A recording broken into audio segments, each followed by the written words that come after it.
আড়ম্বরহীন জীবন নয়, একদম সাদা মাটা ঘরোয়া পোশাকে চলে এলাম ঘরের কাজে। কারণ প্রত্যেকটা মুহূর্ত সেজেগুজে জীবন কাটানো মনে হয় না কোনো মেয়েরই হয়। তাই আমিও তাদের দলে একজন। তবে হয়তো কারোর হয়, কিন্তু আমার হয়তো হয়ে ওঠে না। তোমরা হয়তো চিনতে পেরেছো ওটা কি।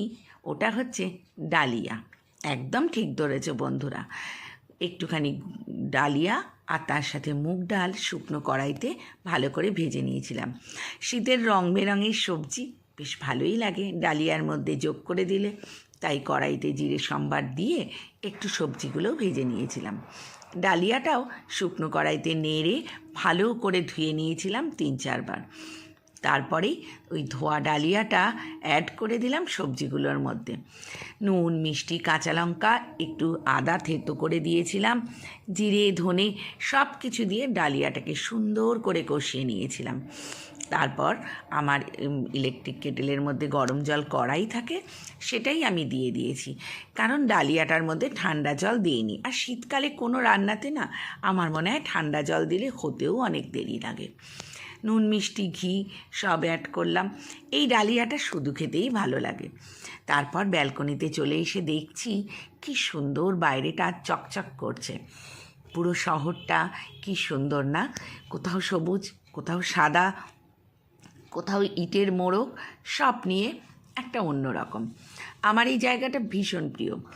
এখানে দাঁড়িয়ে দাঁড়িয়ে আমার অনেক কিছু ভাবনার রূপ পায়। তাই আমি চলে এলাম। একটু চা হাতে নিয়ে চা খেতে খেতে রোদের আমেজ করছি। তারপর হঠাৎ করে একটা অন্যরকম গল্পে চলে আসব। এই জায়গাটা কি তোমাদের পরিচিত মনে হচ্ছে?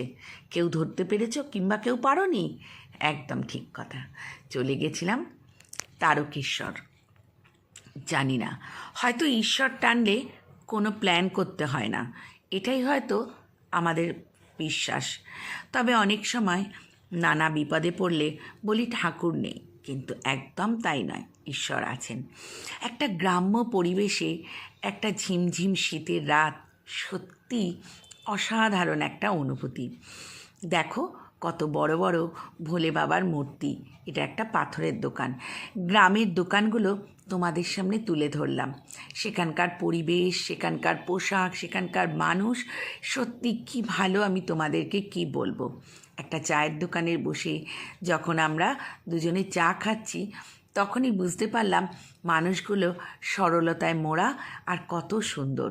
কিন্তু এরকম মানুষ পাওয়া কিন্তু খুব মুশকিল। পাশে একটা ছোট্ট পুকুর। জানি না, অন্ধকার তো, তোমাদের হয়তো বোঝাতে পারলাম কি না। তারপর হাঁটতে হাঁটতে তোমাদেরকে দেখাচ্ছি, হ্যাঁ, এই দোকানটাতেই চা খেয়েছি। সামনের এই ফাঁকা জায়গাটা দেখছো?